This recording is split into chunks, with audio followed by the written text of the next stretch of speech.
This week on The Other Side, we recap and review the latest Bigfoot horror movie on our top 10 list, Creature from Black Lake from 1976. Is it a classic or is it a clunker? And on TV Club, we review Expedition Bigfoot, episode number 9. Guys, is Bigfoot a ghost? go to patreon.com/Bigfoot Collectors Club to subscribe.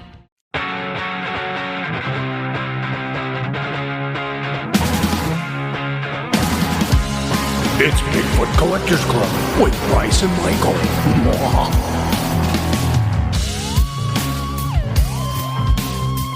I know a ghost story or two.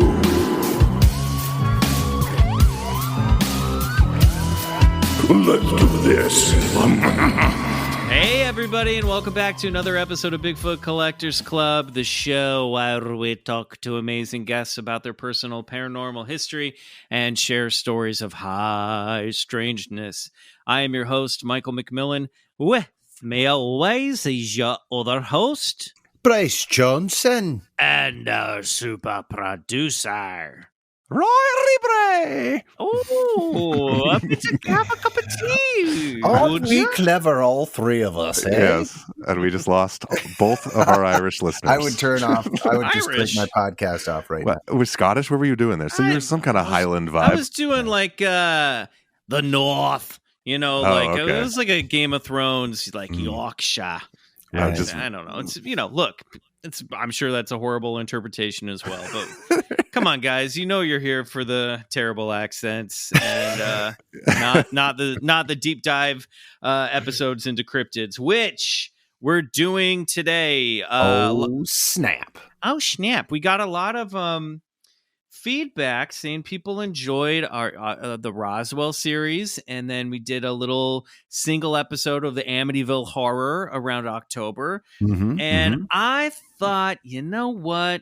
We've been celebrating Bigfoot all winter long, with Bryce being on Expedition Bigfoot, of which we have some news that I want to get to about that show very, very shortly. So we've been doing a lot of Bigfoot, doing a lot of recaps of Expedition Bigfoot over on The Other Side. We're coming towards the end of the season. We've also been doing on The Other Side, the Patreon, we've been doing Northern Frights. And I thought, what better way to sort of put a cap on the winter season than to combine Northern Frights and all this Bigfoot talk and finally do a deep dive two-parter on the Abominable Snowman. Boom. Oh, Mic drop. So Snowball drop. We did it in an episode ages ago. And Bryce did a fantastic job of fitting it all into one little high strangeness. But Yeti, the Abominable Snowman, he's one of my favorites, all-time faves. And I thought he deserved a little bit more attention. So we're going to get into that in the second half of the show. But before we do, we're going to have a little fun up top with your boys.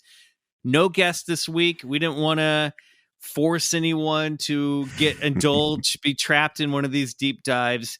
I'm sort of enjoying hovering around our 150th anniversary episode and just spending a little bit more time with the two of you here privately. We will have guests. We've got awesome guests coming up very soon. But for the next two episodes, it's just going to be us. It's just us. Great. That's nice. Love it. I like that. It's like you don't want to just be like, hey, come on this show and sit there for an hour and listen to me talk about Yeti. Yes. It's like the worst date you've ever had. Yeah, exactly. Yeah. Shut up, and I'm going to talk about the Himalayas. So, Bryce, something really fun happened this week as we're recording, and I'm excited to talk to you about it. Yeah. You got some feedback from, was it just random viewers from the episode 8 of Expedition Bigfoot? Something kind of, people noticed something exciting. Tell us what happened. Well, the first text I got about it was from my brother Brett, who's been watching the show, and he texted me, and maybe I'll just read it out loud. This was on Wednesday. He texted me.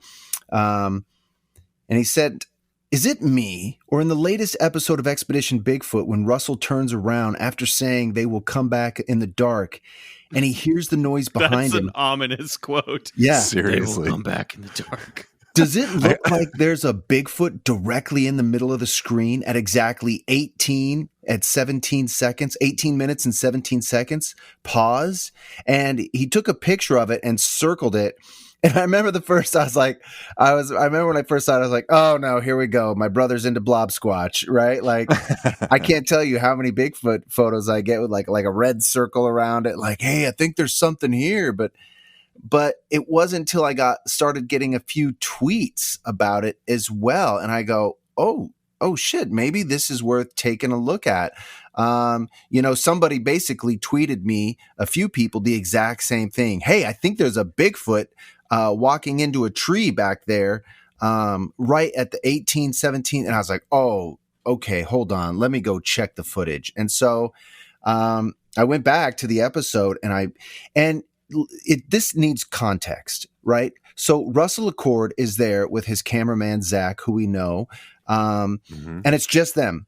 That's it, right? It's just them. And Russell's been tracking this thing, and he hears some breaks in the wood, and he's just been sitting quiet for like hours. And this is, for listeners who haven't been watching the show, this is in Washington State. Yeah, this is in Washington State, and he's using he even goes to say in the military, if you want to go unnoticed, don't move. So basically he just sits there for like a few hours, and then you hear this loud tree snap, like, and he's like, and he gets up and he turns around and he's like, whatever it is, it's here. And then he's like, he's just looking, and he's looking around and he can't see anything.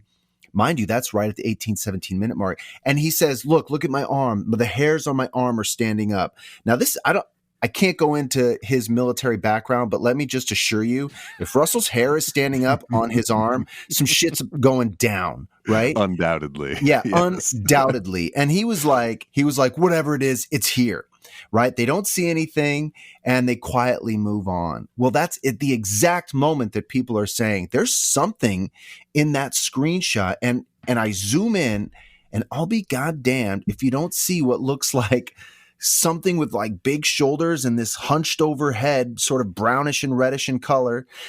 It's there. It looks out of place to me. And then when the cameraman, Zach, he sort of pans away because he's scanning the wood line. And when he comes back, it's fucking gone. Oh, right? wow. I didn't know it was gone. Yeah. I didn't realize there's a second shot. Yeah. Where And I'm it's not just there. like, oh shit. And I must have played this like 15, 20 times. I marked the tree where this thing was by. And when he comes back, I'm looking at the same tree and it's no longer there. So whatever it was moved. Well, I'll tell you what, that's funny Wow. because in the moment leading up to that, when I was watching on Sunday night, now by the time this episode drops, by the way, listeners, we're recording this about a week in advance. So right.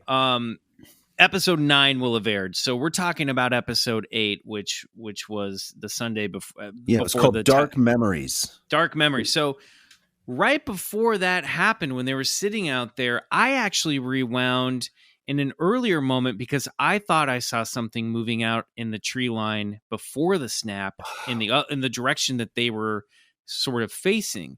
What? And I did one of those like rewind, and it was like the first time I watched it, I saw the movement in the background. Yeah. Almost subliminally, went back, played it over a couple times, and couldn't see what I was seeing anymore. So I thought, all right, well, maybe I'm, just seeing stuff. So then I watched it and then didn't notice that thing that your brother and other people have noticed. But now I really need to go back, watch that whole scene again and see if I pick up on anything else. So if you're listening to this and you're one of those freeze frame freaks, I am a freeze frame freak, 100%. then also check out the moments leading up to the snap and all those shots of the tree line, because I swore I saw something move the first time I was watching it. So BCC listeners, we are calling on you. Go and this is what's great about Discovery Plus, right? So they have a 10-second rewind button, and I could just click that 10-second, watch it over and over again. But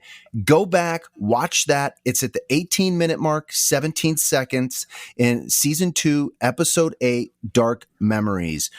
Look at it. watch it.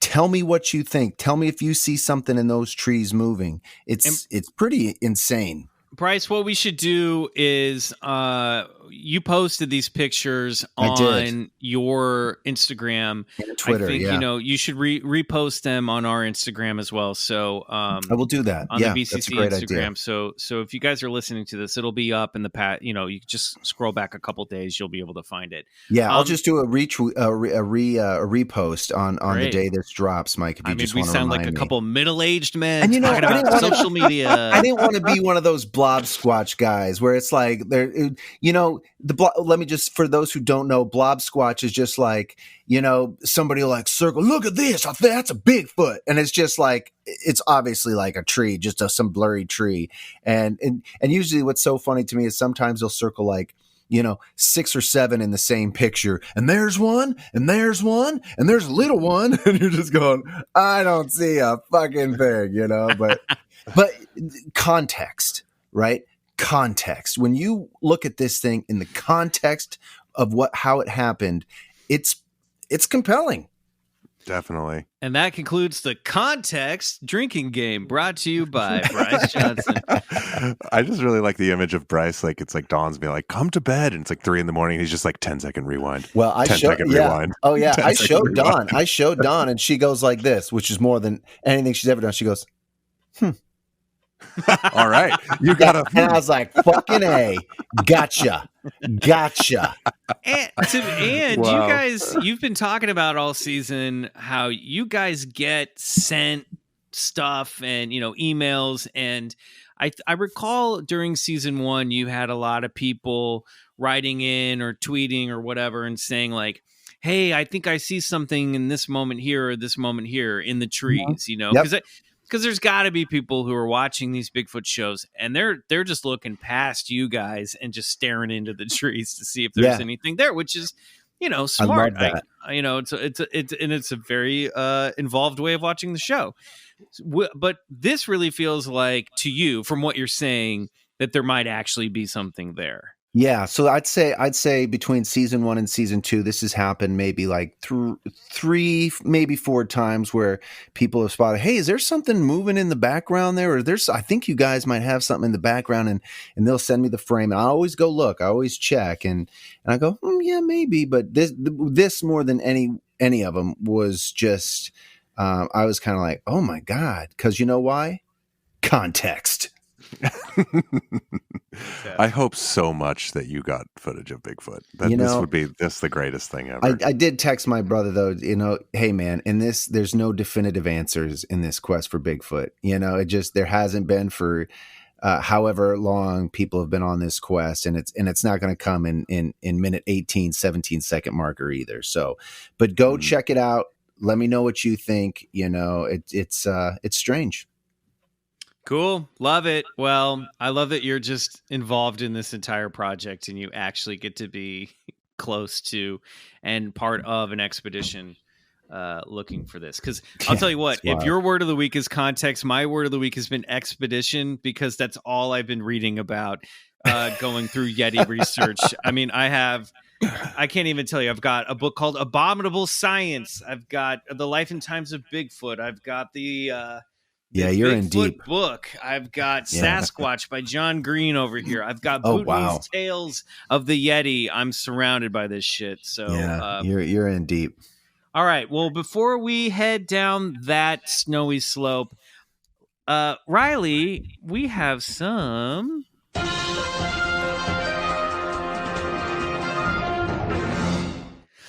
BCC news. Did you guys hear the sound cue? Did that work? Well, we heard it in your cans. We can hear it in your cans. Close enough. Close enough. One day. We're still figuring out this new Zencaster video situation. Yeah. It's going to be fine. Yeah, it's all going to work out. And I got a story that's tailor-made for Mr. BJ. Okay. Scientists have found a freaky way to communicate with lucid dreamers. Oh, yeah. I saw this. I pulled this from Science and Tech News from the Dazed website because I'm now playing a secret game where I'm seeing if I can get all of my BCC news from like Vice and Stoner websites. Nice. Cool. So this is from No problem with that. Yeah, February 19th. This is from Alex Peters, who writes, as a society, every day it seems we're getting closer and closer to starring in our very own, very real science fiction movie. With this latest news from a team of scientists at Northwestern University, we are surely taking a big step towards it. In a study published yesterday, February 18th, in Current Biology, neuroscientist Ken Powler and his team revealed they have been experimenting with how to reach out to people while they are dreaming and to get them to answer back. Dreaming is an activity that is common to all humans, and neuroscientists believe it is an important part of processing memories. However, research into dreams has historically been limited since people cannot communicate while they are asleep and often forget their dreams once awake. In an attempt to come up with a solution, Dr. Powler has been researching lucid dreams, the term given to those moments when you are aware that you're dreaming. Lucid dreams seem to be associated with only one type of sleep known as REM, that's rapid eye movement, sleep, during which brain activity looks similar to that seen during waking hours. Studies have shown that during REM sleep, it is possible for people to be influenced by events happening in the outside world. Dr. Powler therefore hypothesized.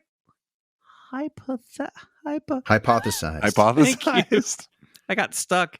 There's a little speed bump. You broke for a second. A little there. speed bump in my sentence. Hypothesized it might be possible to contact people while they are in that state as well. By the way, I'm lucid dreaming right now, which is why I knew it. Weird. In order to test this theory, Powler and his team trained 35 volunteers to be mindful of their mental states and be aware of whether they thought they were awake or in a dream. Participants were also trained to make distinct eye movements to indicate they were aware they were dreaming, and in response to questions and to interpret numbers conveyed as flashes of light or taps on their arm. First of all, it just sounds like they're faking that they're asleep, right? Yeah, that's my question with this whole thing. Like, so they're just a little bit awake then. They're what we're just doing. closing their eyes. It's like, you know, well, they have all type of sensors hooked up to their heart and to their Bryce, it's like when you brainwave monitors and stuff. Yeah. It's like when you fell asleep on the car on the way home and you pretended to be asleep when your mom and dad carried you into the house. After training was completed, the researchers monitored the participants while they slept, waiting for eye signals, after which they would ask questions.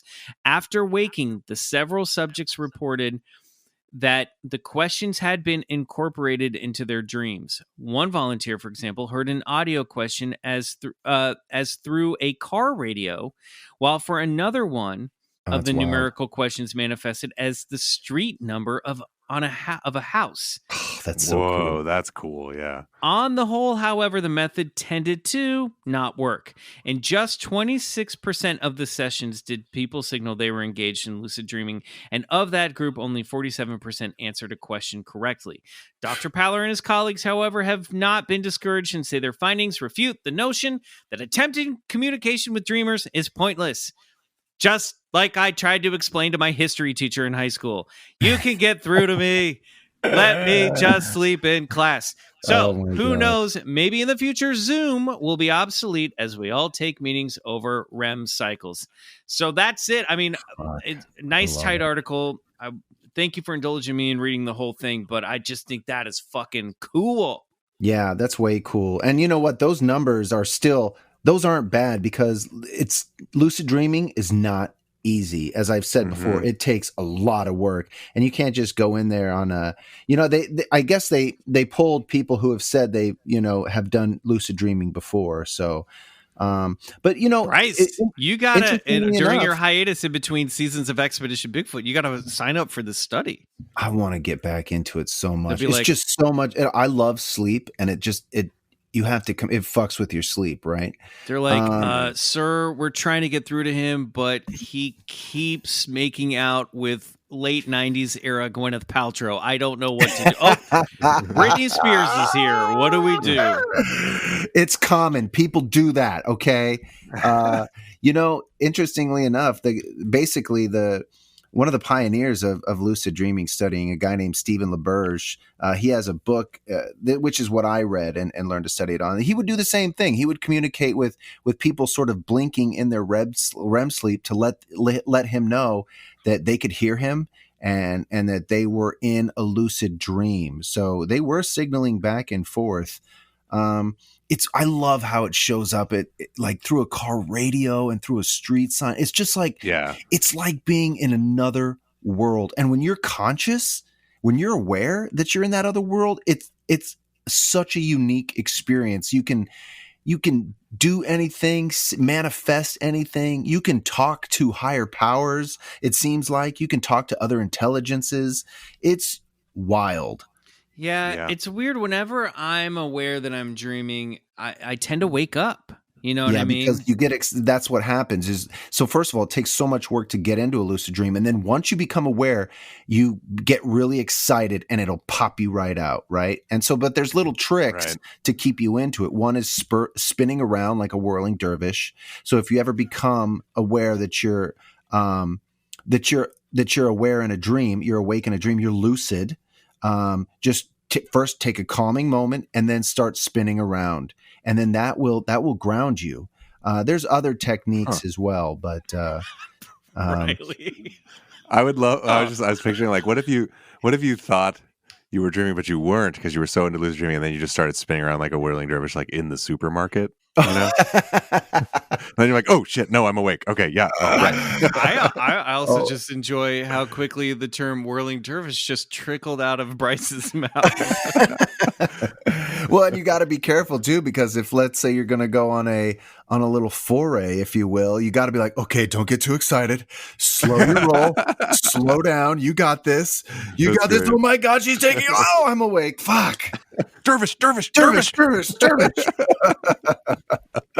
Oh man, I'm a scumbag. What do you want me to do? But did I ever tell? But without having crazy, midnight encounters, I would also do things like explore the Great Pyramid and underneath the Sphinx. I would like try and locate during the your refractory period. You're when I was thanks, like, baby. I'm gonna go fly over to the Sphinx right now. I've had enough of you, Gwyneth. I'm gonna head over to the Sphinx and look for the Holo records. I'll be right back.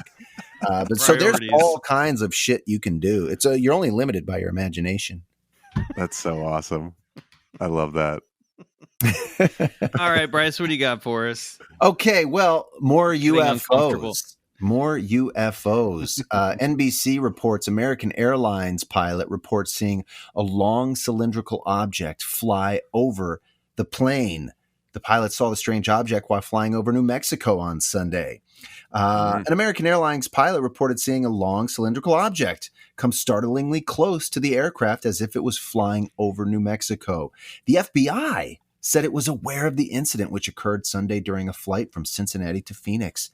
The pilot called air traffic control shortly after noon local time to report seeing the object, according to the Federal Aviation Administration. Do you have any targets up here? The pilot is heard asking on a radio transmission. We just had something just go over the top of us. I hate to say this, looked like a long cylindrical object.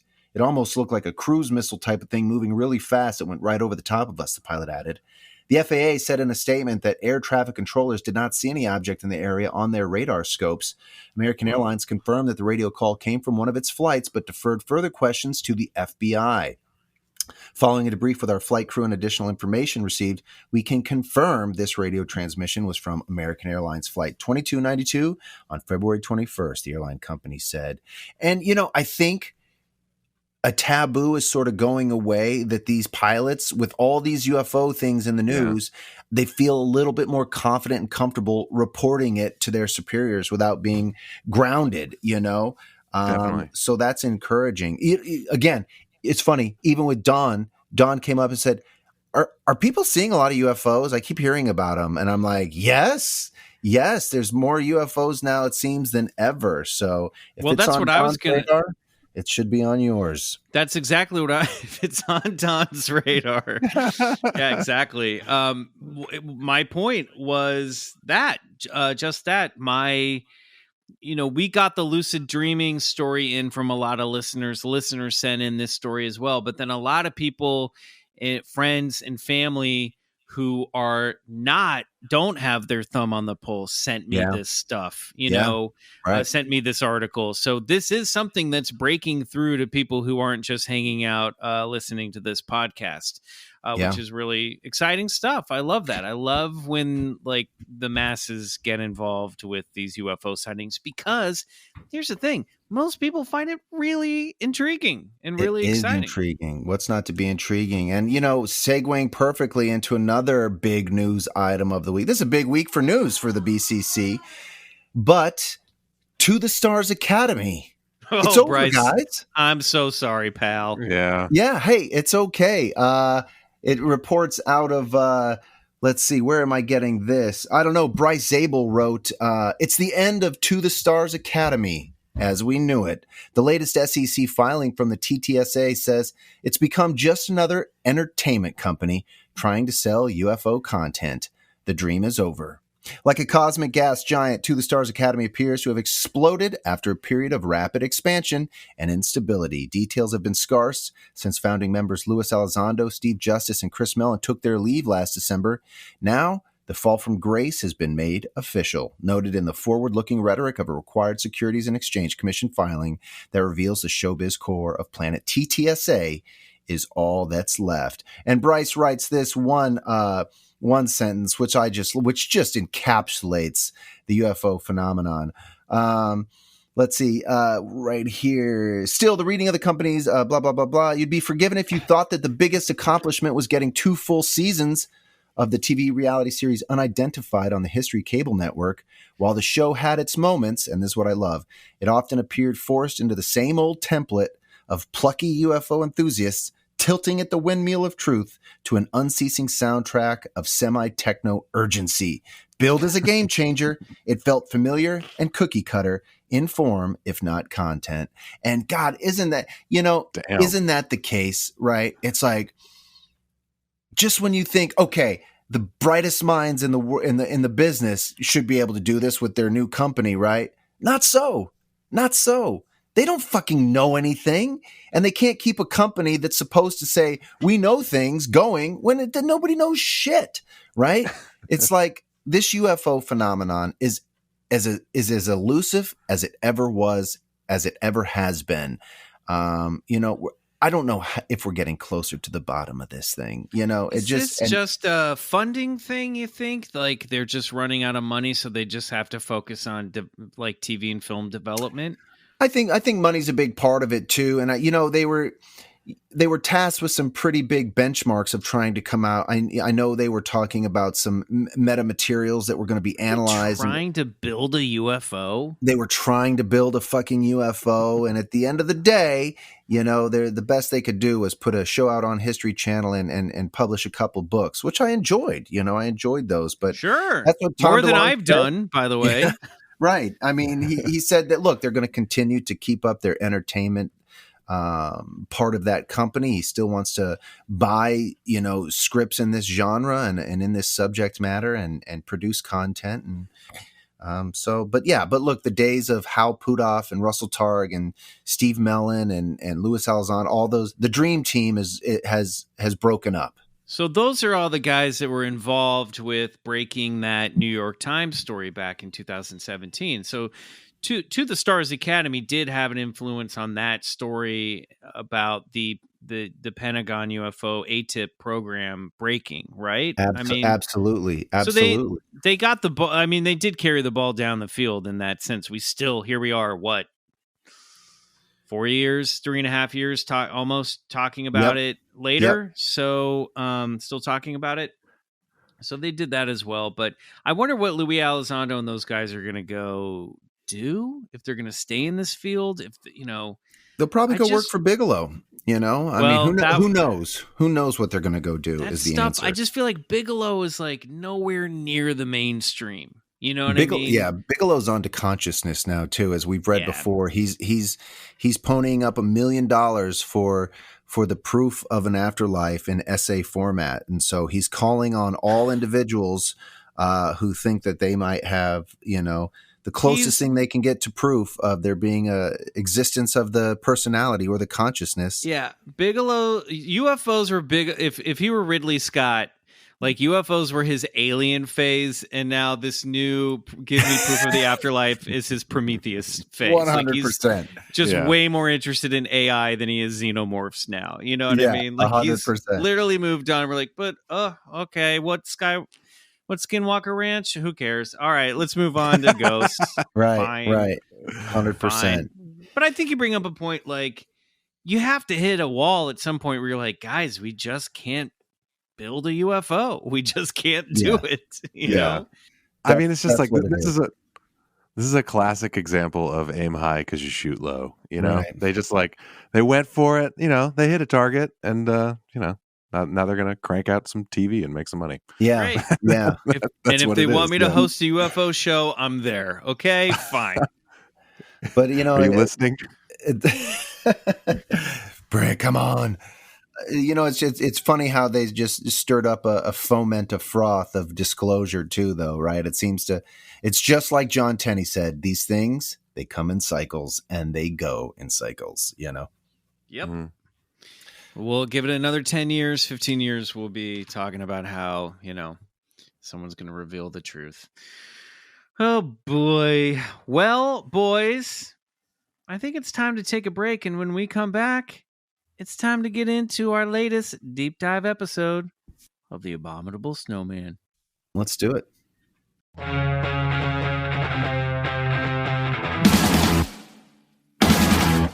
All right, we're back, and it's time for this week's story of high strangeness.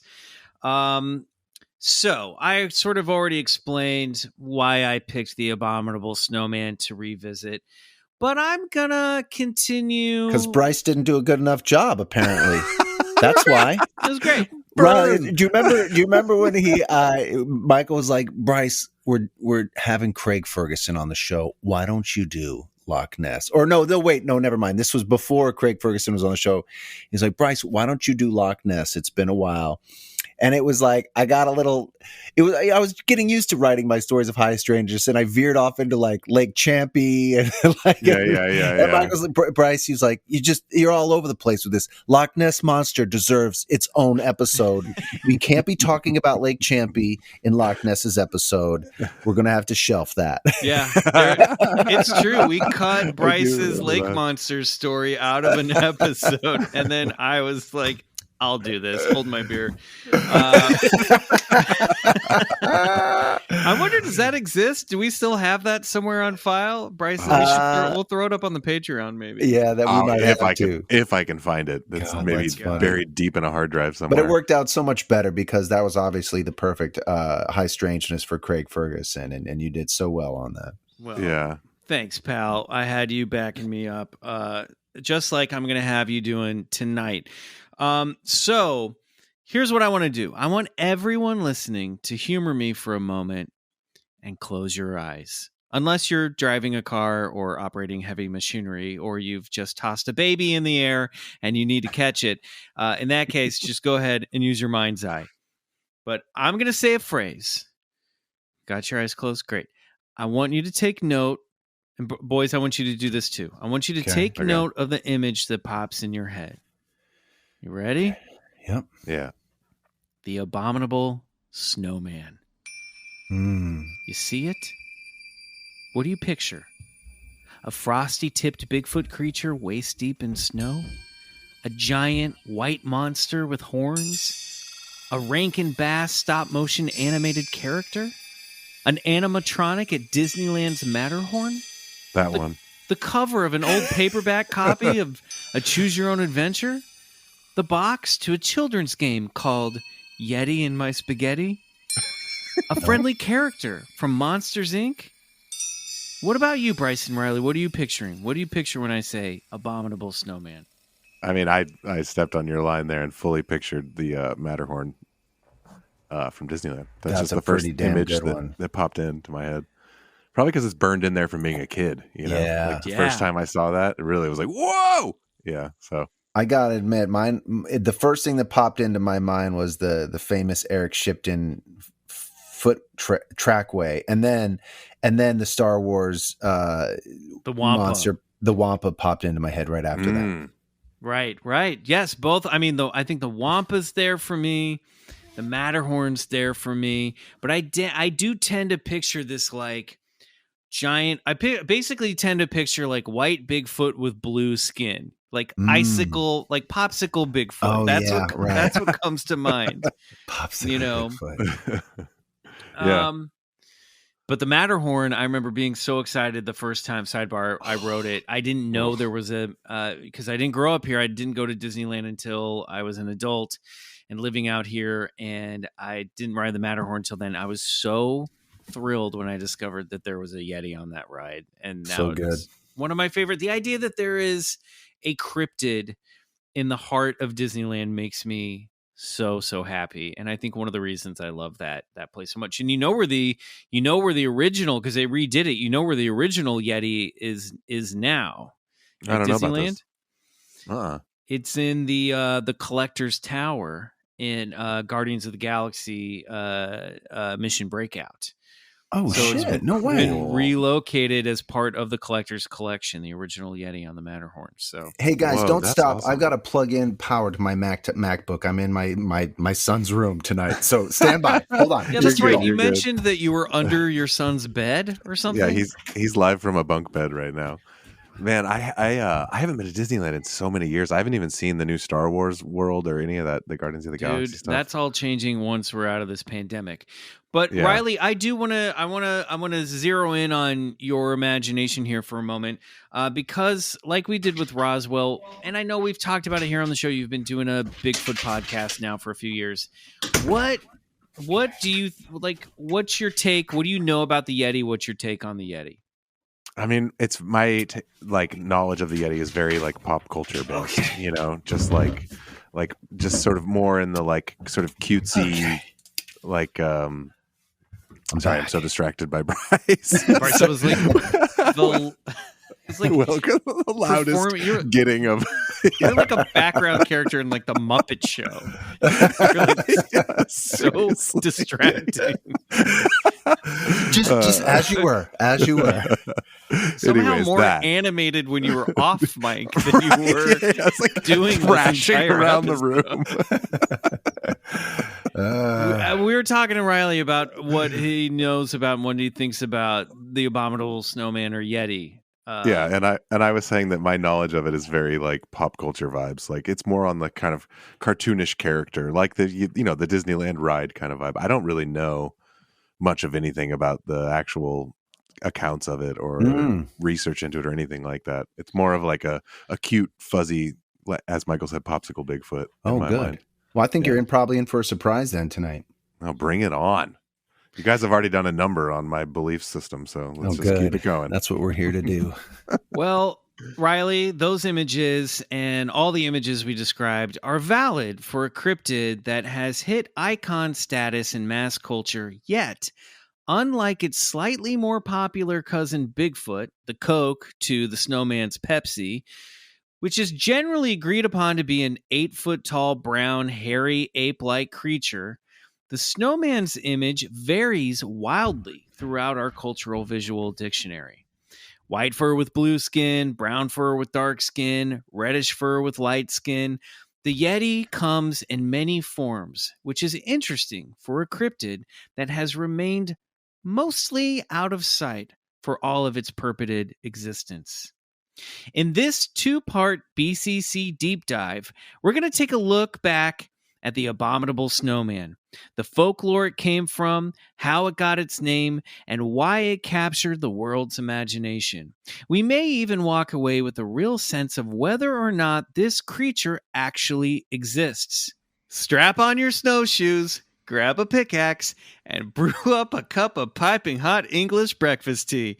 We're sending winter off with a bang and going exploring for the Yeti. This is the Abominable Snowman Part 1. Mountain of Evidence? AKA Popsicle Bigfoot. Let's get into it. So I wanted to take note that the primary sources for this story come from Bigfoot, The Life and Times of a Legend by Joshua Bluebus, Bhutanese Tales of the Yeti by Kunzang Chodin, and The Bigfoot Book by Nick Redfern, all which I mentioned earlier. The Abominable Snowman is said to be a bipedal hominid creature fabled to dwell in the remote regions of the Himalayas, namely Nepal, Tibet, Sikkim in northeastern India, and Bhutan. I almost said northeastern Indiana, which, during the winters like we've had, maybe there is a Yeti there. The creature goes by many names. The most popular name here in the West, next to Abominable Snowman, of course, is Yeti, which comes from the Sherpa people of eastern Tibet. But it has many numerous names from the different people native to the region. The Tibetans call it Gangsmi, Glacier Man, or Mi Sho Po, Strong Man, or Mi Shen Po, Great Man. The Lepcha people refer to it as Chu Mung, the Snow Goblin, or Hlo Mung, the Mountain Goblin, which honestly, those are the coolest names. Metal. Snow Goblin? Why don't we call it the fucking Snow Goblin? That's cool. The Nepalese call it Nyalmu or Bana Manch versions of Wild Man, and in Bhutan it is known as the Migoi, Strong Man, or the Gredpo, which sounds like the name of a Star Wars bounty hunter. In the book, Bhutanese Tales of the Yeti, author Kunzang Chodin describes how Bhutanese folklore believe in two different types of snowmen. There's the short Machume, or Mergola, which is a 3-foot-tall, reddish-brown hominid with a hairless, human-like face that sticks to the forests around the 2,500-meter elevation region, as it is known for its skill at mimicry. To come across a Machume could be an omen of bad luck. Legends would tell of cattle herders who stumbled upon one of the creatures while searching for a lost animal. The surprise meeting ending with the Machume vanishing into thin air or running off into the dense forest. Typically, death or misfortune would ensue. The Migoi Gredpo is the second type of snowman, and this is the beings that the Sherpas refer to as the Yeti. Now, I just want to sidebar here real quick.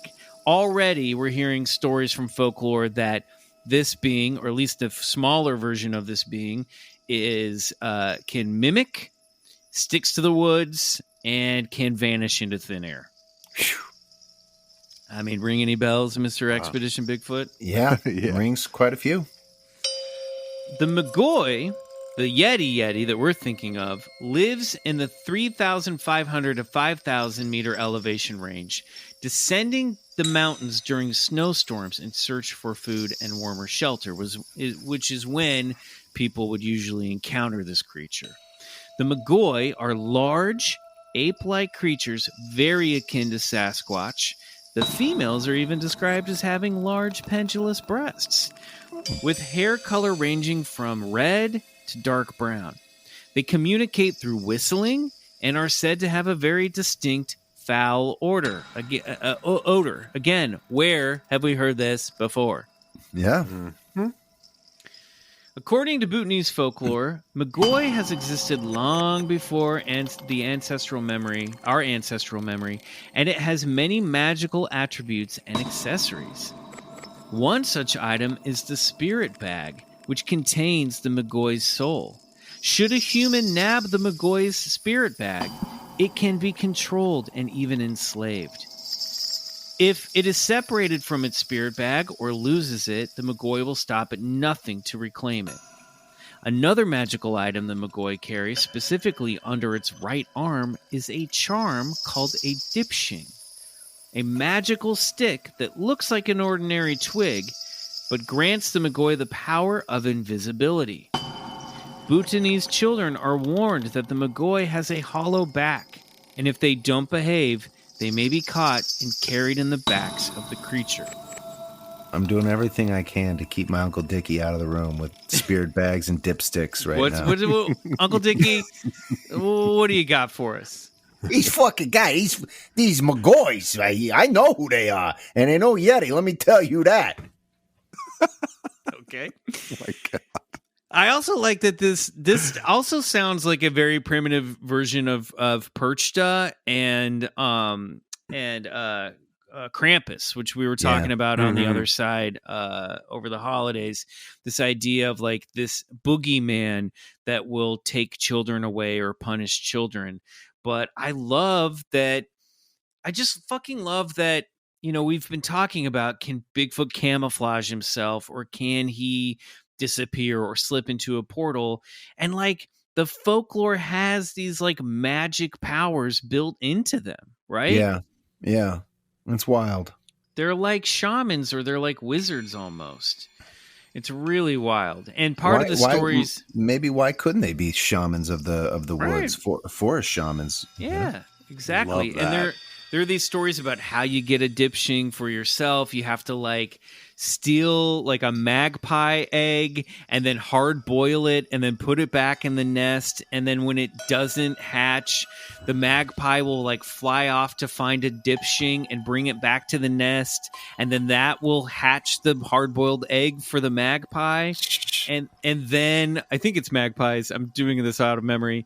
And then like they'll abandon the babies, and the mother will abandon the nest. And then you have to take the whole nest and comb through all the ordinary twigs until you find the dipshing. That's like the only way you can get one of the humans could get one of these. That's just that's a magic ritual right there, man. Yeah, totally. That's also a way to like keep an annoying child busy for like 3 hours.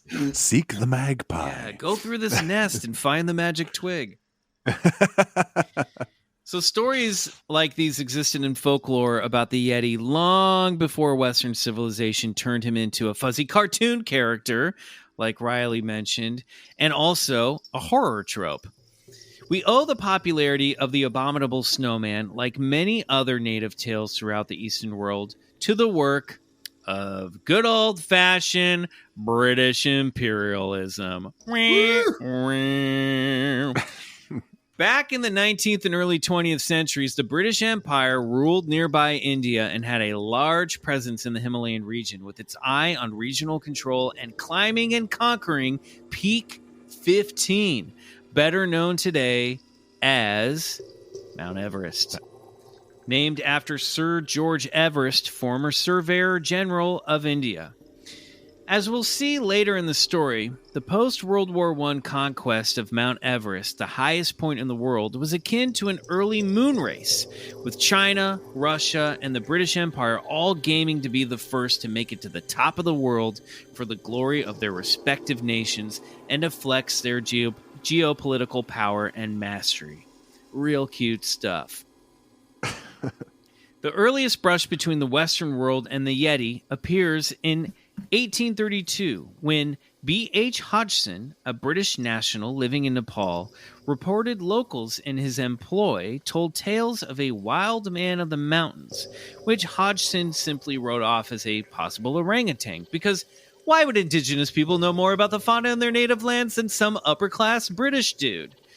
Hodgson stated, "My shooters were once alarmed in the Kachar by the apparition of a wild man, possibly an orang, but I doubt their accuracy. They mistook the creature for a cocodemon or rakshas and fled from it instead of shooting it. It moved, they said, erectly, was covered with long hair and had no tail." So already the Yeti is sort of seen as some type of demon, which is kind of cool because that has echoes of where the footprints and the Joshua Cutchin and Tim Renner's books, where they're talking about the wilderness geist and these hairy devils. And Hodgson, thought that maybe it was possible that these were it was an orangutan. You'll see that a lot of these early explorers are very fascinated by these stories, but they don't really buy into the belief of it. That comes later. Evidence of the Yeti appeared again in 1899 when a major in the Indian Army Medical Corps, Lawrence Waddell, found tracks in Sikkim, which he would go on to write about in his book, Among the Himalayas. Waddell had been told by numerous Tibetans about the creature, but despite the wide footprints staring at him in the snow, which his porters claimed belonged to the legendary beast, Waddell remained a skeptic. Finally, in 1903, William Hugh Knight actually laid eyes on a Yeti while traveling through the Himalayas near the Tibetan border in Sikkim, India. Knight had been traveling by horseback with a company of about 50 people and had just climbed a steep ascent near Gangtok. Knight stopped to let his horse rest and watch the sunset. He heard a strange sound and turned to see a strange entity about 15 to 20 feet away, staring down the hillside in the opposite direction, seemingly unaware of the man's presence. Knight said that this Yeti was a little under 6 feet high, almost stark naked in that bitter cold. It was the month of November. He was kind of a pale yellow all over, a shock of matted hair on his head, little hair on his face, highly splayed feet, and large, formidable hands. His muscular development in the arms, thighs, legs, back, and chest was terrific. He had in his hand what seemed to be some sort of primitive bow. What? Which is fascinating that maybe it was the dipshing. I didn't even think about that. I think there's stories, and Bryce, you mentioned this in our previous episode, that Alexander the Great supposedly encountered an army of hairy wild men that were armed with spears and bows and arrows. Was that me? Yeah, you mentioned it briefly, and I read the notes, went back and listened to the episode. Yeah. There's like legends of Alexander the Great fighting like an army of Sasquatch or Yeti in this region, or the Yemen in China. Yeah, that's somewhere wild. around here. I'd have to, we should probably devote a whole story of high strangeness to it. But and you get the Bigfoot lore too with a club in its hand, So there's some of that as well. Right. So over dinner that night, the men in Knight's company didn't seem at all surprised by the description of Knight's Yeti. So he just kept the story to himself until the creature's popularity started making headlines in the early 1920s. This, to me, reminds me of Albert Ostman's story of his Bigfoot kidnapping, which he didn't really tell anybody until the stories of Bigfoot started coming out and becoming public. And he's like, oh, yeah, I was kidnapped by one of those. Right. It's always sketchy when somebody jumps in on the bandwagon later. But again, these guys don't seem that impressed by this or really buy into these stories. So I don't think they were that interested in sharing knowledge of this folktale or this creature. It's really like the press who picks up on it. And as we'll see right now, the name Abominable Snowman emerged in the early 1920s. It was coined based on a mistake in translation by a reporter named Henry Newman, who was investigating an alleged encounter involving British military officer Lieutenant Colonel Charles Howard Bury during the Everest Reconnaissance Expedition, the first of its kind, which launched in 1921. At an elevation of 20,000 feet, Howard Bury discovered confounding tracks in the snow. We were able to pick out tracks of hares and foxes, but one that first looked like a human foot puzzled us considerably. In the article he wrote for the Calcutta Statesman about Howard Bury's account, Newman got lost in translation while interviewing Tibetans, confusing the phrase Mito Kangmi, meaning man-like creature, for Mechkangmi, meaning filthy or dirty, and thus the name Abominable Snowman was born. Perfect. And what a name it was. Suddenly, the Yeti went from being Himalayan folklore to a popular global character. People around the world began to wonder, what is the Abominable Snowman? Is it real or is it a legend? In In 1925, I'm going to laugh at myself. In 1925, N.A. Tombazi, a photographer and fellow of the Royal Geographical Society, added logs to the speculative fire when he encountered what could have been the Abominable Snowman near the Zimu Glacier, the largest glacier in the eastern Himalayas. Tombazi wrote, Unquestionably, the figure in outline was exactly like a human being, walking upright and stopping occasionally to uproot or pull at some dwarf rhododendron bushes. It showed up dark against the snow, and as far as I could make out, wore no clothes. Rhododendron, dear boys. Rhododendron. Rhododendron, indeed. Yes. It's a dwarf rhododendron. Rhododendron. You say rhododendron, I say rhododendron. Let's call the whole thing off. Let's. Tombazi trudged down to the area where he'd spotted the creature and found man-like tracks measuring 6 inches long, which to me doesn't seem that impressive. Other mountaineers and explorers would see or hear tales spoken of Yeti relics in lamaseries, like the Yeti scalp of Kumjong Monastery in Nepal, which remains highly questionable due to later hair analysis on the scalp, which would come back belonging to a cloven-hooved animal or an ungulate, like, say, a yak. One of the first explanations for the Yeti, and one that we'll get into more detail in part 2 of this two-parter, was that the Abominable Snowman was actually a species of bear, of which a handful of species inhabited the Himalayan region. Another explanation put forth by zoologists was that the footprints could have been explained by langurs, which are types of monkeys, or even leaping otters, who have also been blamed for Loch Ness Monster. Are otters really cryptid mimic tricksters? A mountaineer by the name Frank Smythe wrote the Yeti legends off as the fabled imaginings of superstitious natives who still practiced a primitive form of nature worship, an example of problematic relationship between the white British imperialist and the indigenous culture they are exploring, and in many cases, outright conquering.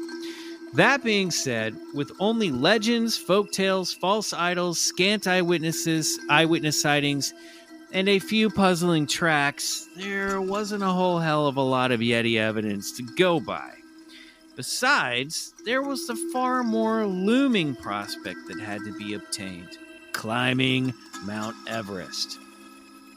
In 1951, a team of explorers attempted reaching the summit of Mount Everest, led by Britain's most esteemed mountain climber, Eric Shipton.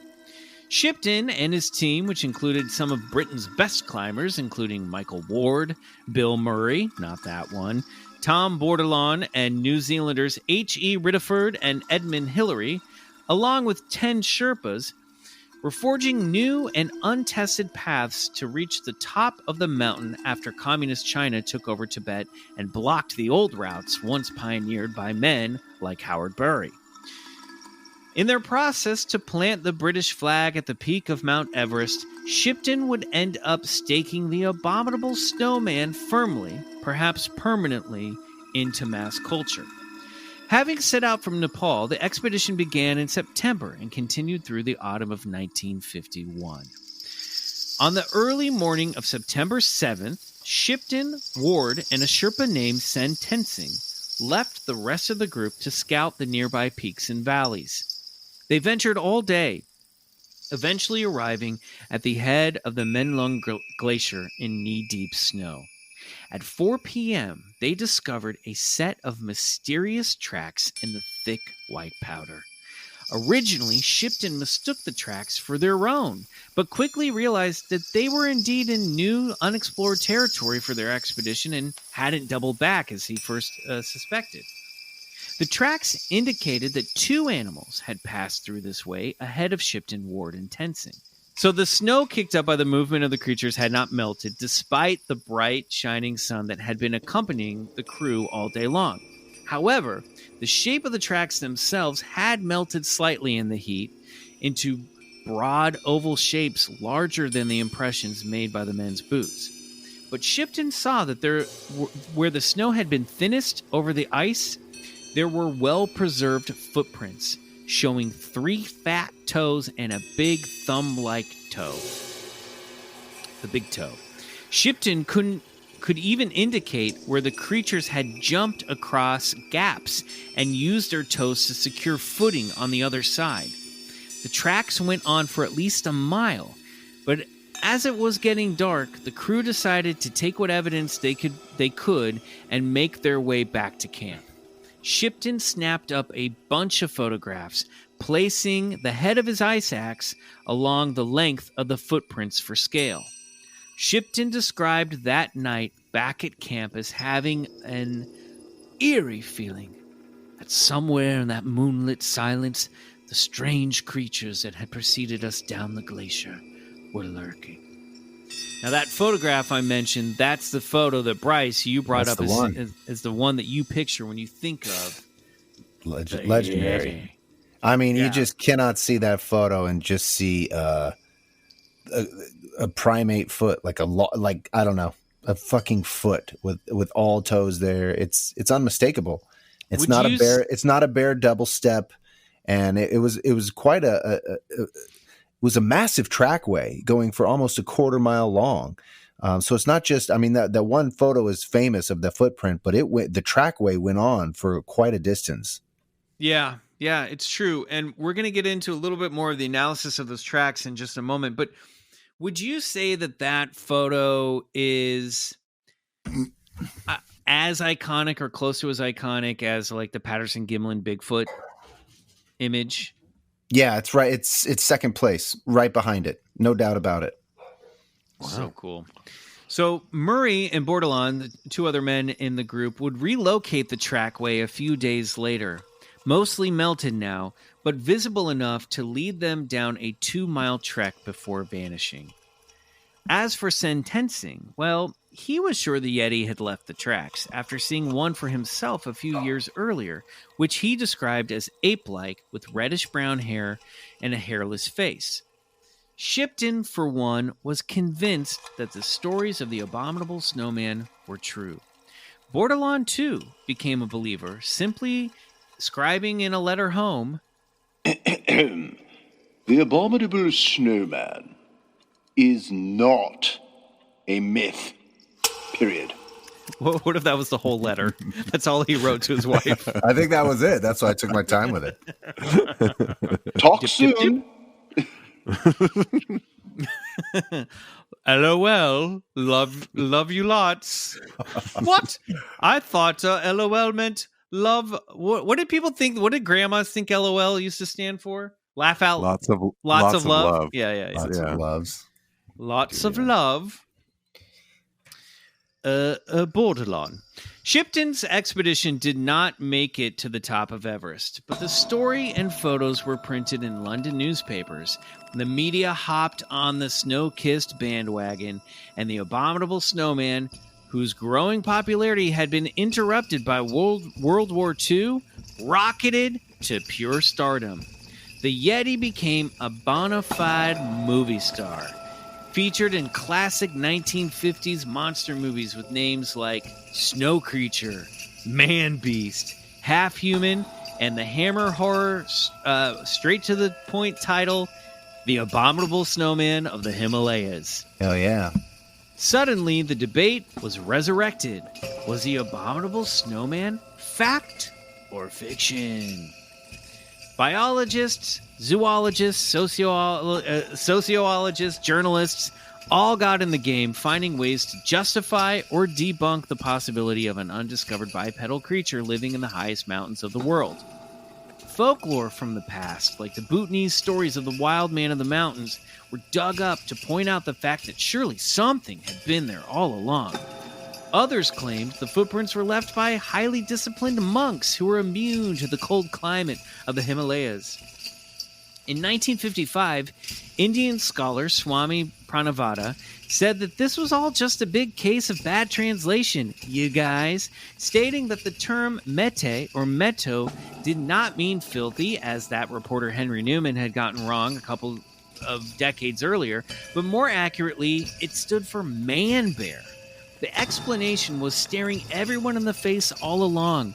The Yeti was simply the Himalayan red bear, who the locals had given the name to of man bear after witnessing it walking on its hind legs. A man by the name of Slavomir Rowlitz, I don't know how to say this name. Bryce? Rowacik. Rhododendron. That's right. So, Rowlitz wrote an eye-popping book recounting his alleged escape from a Russian gulag, where he encountered 2 Yeti while venturing from Siberia into India. Yeah. However, Shipton, as well as others, disputed the geography of his story and wrote it off as bunk. Fake lore and folklore were merging into one big Yeti-shaped slushie. You like this story, right? He was like allegedly a Polish soldier who was like on the run through Siberia and China and encountered like 2 like did they have weapons? Did those Yeti have weapons in the story? No, but they guarded the door like some sort of sentinels, or this large gate. It's an incredible story, and it's not written as a work of fiction. It was written as a work of nonfiction. So it was in his memoirs. Yeah, it's a pretty harrowing account of this guy's escape from one of the worst prison camps ever, and then where Yetis were guards, I guess. Yeah. Well, no, the Yetis were way past the gulag, but I liked picturing that they worked at the gulag, that they were like wardens at the gulag. Yeah, sure, you could do that. So one interesting figure who entered the picture was a French biologist and by all rights an early cryptozoologist named Bernard Heuvelmans, who was nicknamed the Sherlock Holmes of zoology. And the game was most certainly afoot.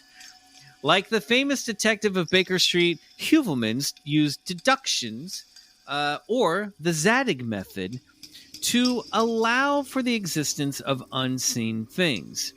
Zadig was the titular character in a 1748 novel by Voltaire, who was able to describe the Queen's lost dog by never seeing it, but by using the deductive method by the clues it left behind, like to nail its height, weight, and stature. Heuvelmans applied Zadig's method to the evidence left by the footprints and eyewitness accounts to draw conclusions about the creature. This is the primary method still applied today in investigating Bigfoot, primarily. I mean, we see Bryce and his team do it every week on Expedition Bigfoot. Heuvelmans, in essence, was one of the first biologists to pay attention to what we now call Class B Bigfoot evidence as a way to support the existence of the Abominable Snowman. Did you know that you're like a Bigfoot Sherlock Holmes, Bryce? Yeah, cool. Yeah, I kind of knew that.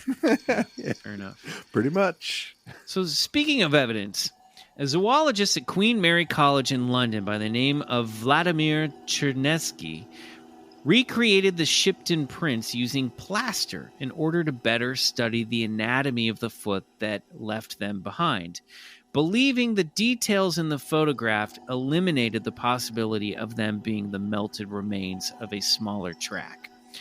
During the anatomical reconstruction and study of the plaster prints, Chernesky noted that the large heel, the powerful big toe, which is good for grasping, and the elongated second toe, helping it make walking upright easier by maintaining balance. The print showed characteristics of both human-like long tarsal bones and the gorilloid characteristics of a wide heel. Chernesky concluded that the print must have come from a large, heavy primate. Riley, we have a facsimile of that very print in the clubhouse. We do. It's on my wall. I'm looking at it right now. Gifted to me by my sister for Christmas. Thank you, sis. Yeah, it's awesome. So this is cool. So basically, since he didn't have any way of putting plaster in the actual footprints themselves, he worked with the photographs and basically doing like an old school 3-dimensional reconstruction, right? Like a computer analysis, just using his good old fashioned eyeballs and creativity to reconstruct what the footprint would look like in 3 dimensions. I'm Googling it right And now. I want to look at it again. it's pretty cool, you know? And around this time, also in the mid 50s, Bryce, this also made me think, I mean, not to plug your show for the millionth time, but made me think about Expedition Bigfoot, where they'd recently found this giant jawbone. I think, I can't remember exactly where it was. It's somewhere near this area, but the Gigantopithecus had been, they'd known about it. They'd found smaller fossils that sort of led them to believe, but it was the first time they found this giant mandible, this giant jawbone, and were able to go, okay, this belonged to a Gigantopithecus, which some of these guys, like Heuvelmans, thought maybe was an ancestor to the Yeti or related to the Yeti, right? Yeah. So this kind of made me think about all those bones, the quote unquote giant bones that people have found over the years, like that big jawbone. I'm like, might have been our good old friend Gigantopithecus. Yeah. And maybe some of this stuff, just spitballing here off the cuff, maybe some of this stuff is just these old folk tales of these wild men are ancestral memories of the Gigantopithecus itself before it died out or were killed off by humans. Yeah, it's certainly worth looking at. That's for sure, man. So after a few failed attempts to reach the top of Mount Everest, Shipton, ever the Yeti enthusiast and always keeping an eye out for evidence on his expeditions, was replaced by Army Colonel John Hunt, who ultimately led the expedition that finally conquered Everest on May 29th, 1953. Rah, rah, go Britain. But that didn't mean everyone was packing up their gear and heading back to Blighty. Now that that was out of the way, expeditions could be funded purely with the intent to locate and prove the existence once and for all of the Yeti. Journalist Ralph Izard, who had reported on Hunt's expedition to Everest, managed to talk the London Daily Mail into sponsoring an expedition to hunt down the Yeti. The conquest received jeers throughout mainstream media as a joke and a publicity stunt, but the blessing of John Hunt, the man who led Britain to the top of Everest, brought credibility to Izard's project. He reminded the press that such an expedition would be no simple task and added, I believe in the Yeti. I've seen its tracks, heard its yelping call, listened to first-hand experiences of reputable people. Izard and a team of 8, including 2 men from Hunt's expedition, John Jackson and Tom Stobart, a scientist from the Zoological Survey of India named Biswami Biswas, and an American expat living in New Delhi named Gerald Russell, who'd been with the first expedition to capture a live panda, assembled for a 16-week quest to capture the fabled Abominable Snowman. Meanwhile, America had been watching the Yeti story from afar and would soon be joining in the hunt. But we'll get into all of that next week in our conclusion to The Abominable Snowman, a.k.a. Popsicle Bigfoot. Well done, boy. Pip, pip. Well done, old chap, indeed. Good on you, sir. Thank you. So, Quite. Stumbles aside here and there in my narrative, what I'm trying to do here is similar to what we did with Roswell and put together a timeline of the history of the Yeti, the Abominable Snowman, and how we arrived to where we are today. So that's kind of where we'll be heading next week. But this, I don't know why it is. I always like making timelines. For me, it makes the whole thing make more sense. For me, that's the context that I'm looking for. But what do you think, Riley? What are your initial thoughts coming out of part 1? I mean, I think this feels like a group project in school where one person clearly did all the other work and the other 2 just kind of riffed. But you did a really good job, and I think we got an A. Get together in groups of 3, everybody. Yeah, exactly. Nice. No, but seriously though, I mean, it's a really, it's an interesting collection of evidence, and I love getting the backstory on it and seeing, you know, kind of the world it came from. And you know, it's like with all this stuff, there's these folklore roots, and then there's, you know, pretentious people just writing off the beliefs and the accounts of indigenous people, and then there's a coming back around to it, and it's I don't know, it's a fascinating subject. It absolutely is. It is, you know, and it is this sort of window into this time that, you know, this time of imperialism that pretty much was ending around this time. You know what I mean? It was sort of like after Everest, the British Empire starts to decline. You know, India gets its independence around this time. And I just find that I find the geopolitical stuff really fascinating, that in all of this jockeying for world power, that and domination, that like this story of like in the tallest part of the world, this story of like there might be one last undiscovered creature up there. You know what I mean? It sort of feels like a way of romanticizing you know, what is basically, you know, colonialism and imperialism. But it's interesting. I just find all that stuff fascinating. Opinions aside, it's just it's such a cool time period, and obviously had an impact on mass culture. Like, there's a reason why there's a snowy mountain in the middle of Disneyland. Disneyland opened in 1955, so the Matterhorn, which came later, I think didn't come until the late 50s or early 60s, but like it had this like this idea of mountain climbers and snowman, you know, Yetis and Abominable Snowman had this impact on the cultural imagination, you know, and it's sort of like then I really do think then segued into sort of in the 60s, it became all about the moon, right? And then aliens, fastest, and highest, like farthest, rockets. Yeah. So Right. there's something about human ingenuity that's tied to this, and the idea that at the top of the mountain we might run into our most primitive selves. Man, I like that.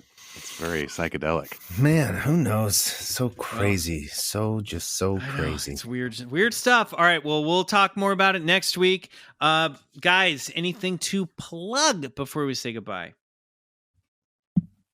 You know, the other side, I would say, I guess, is the one that we've been talking about before the episode, and we have a lot of really exciting plans for it, and it's already really awesome.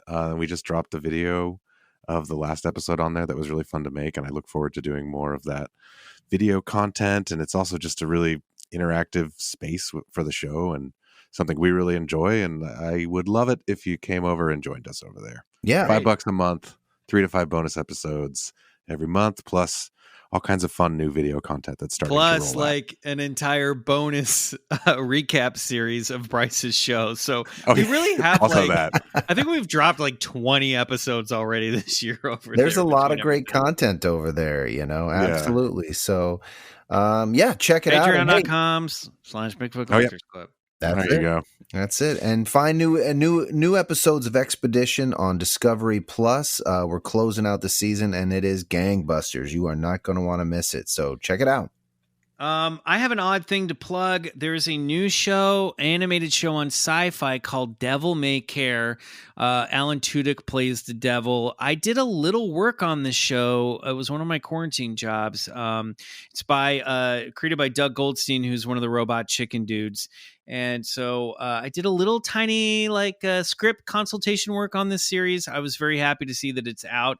I think it's really funny and fun. So definitely check that out. Devil May Care on Sci-Fi. I really had very little to do with it, but my name's in the credits. So go check it out and support my friends over at Stupid Buddies. And then, of course, follow us, Bigfoot Collectors Club on Instagram. Follow us at Bigfoot Pod on Twitter. Go to Apple Podcasts. Do us a big favor. Would you give us a 5-star review? If you do, we might read one right here on the air. I'm having trouble pulling them up. Pulling up reviews on my iPod. You can do it. But you can do it. I'm going to do it right now. I'm just vamping. Anyway, Riley, when does your album come out? Okay. So now I think it's going to be June 1st.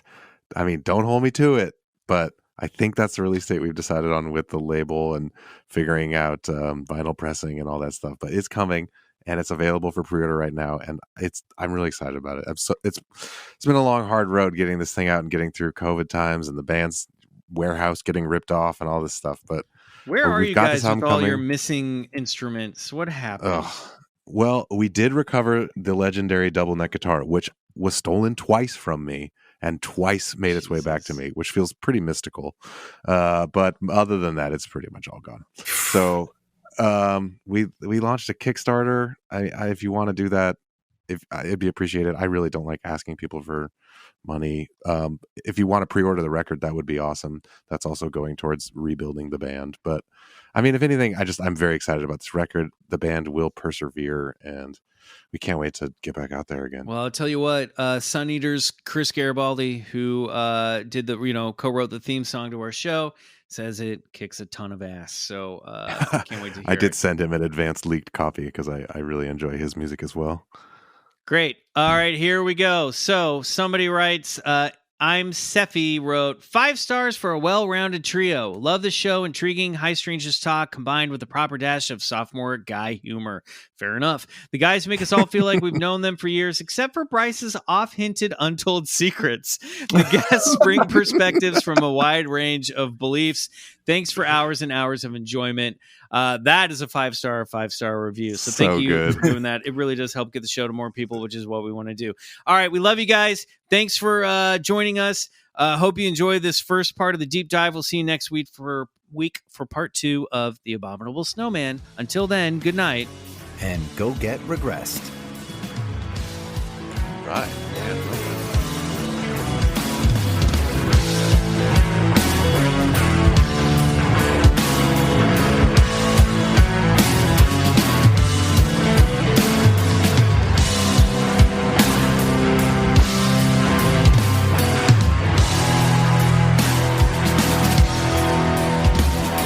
Bigfoot Collectors Club is produced by Riley Bray.